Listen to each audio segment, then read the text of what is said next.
Good morning. I'm representing this case with my face about Tony Menendez at Halliburton. He found a bill and hold sale, which is an accounting practice that incorrectly recognizes revenue by selling something and recording the revenue in the wrong period before the services or the goods were delivered. And we know that revenue needs to be recognized in the period that it was earned, regardless of when cash is received. In an accrual-based accounting environment, which is what we should use under GAAP. Tony discussed with his colleagues and researched for months about this issue and found that even Halliburton's own policies were in accordance with GAAP and with SEC's SAB 101 general recognition rules.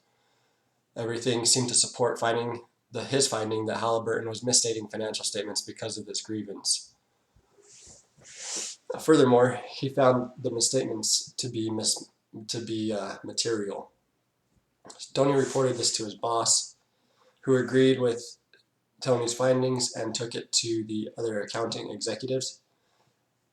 But they ultimately decided not to correct the errors because of the inevitable cost and the embarrassment of doing so. It was for several years that the financial statements had been misstated. So Tony followed the ideal course of action in the IMA Statement of Ethical Professional Practice. He reported the issue to his immediate supervisor, who supported him initially, but when he discussed it with the other executives, nothing happened, and they decided collectively that it was not a big deal. So at this point, I don't know if IMA had a helpline, back in 2006 when this was going on, but Tony could have used something like that because he kind of was hitting roadblocks with his efforts. So he did initiate a SEC investigation, but they just went with Halliburton's internal accountant's word and said nothing was going on. So eventually Tony was placed on administrative leave. Halliburton, and while placed on leave, he realized he would not have a job there when the leave was over.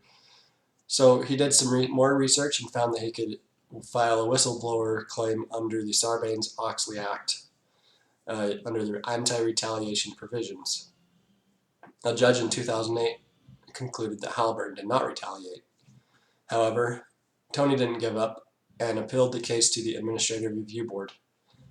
The review board overturned the original ruling, and Menendez was awarded $30,000 instead of $1,000 that he was initially searching or requested.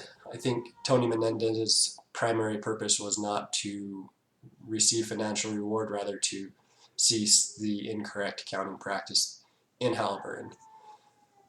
And honestly, it wasn't very clear on his success as far as that goes, which made me wonder, financial reward for whistleblowers, it's good, of course, because it promotes the idea that it's okay to blow the whistle, and there's usually lots of risk associated with it, including losing a job. So financial reward is definitely a good motivator.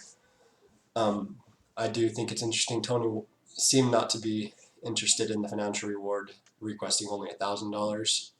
Ultimately, he got $30,000, which probably helped compensate all the time he spent.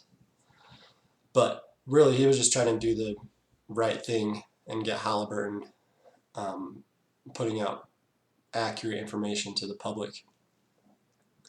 Overall, Tony followed the IMA standards of ethical professional practice.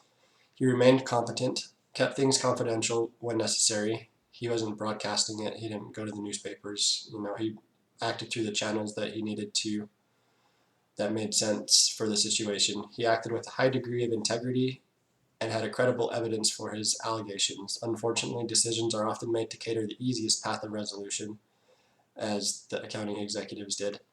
But living in accordance with ethical values should provide additional motivation to take the less comfortable route when the need arises, which it most assuredly will at some point. So, thank you.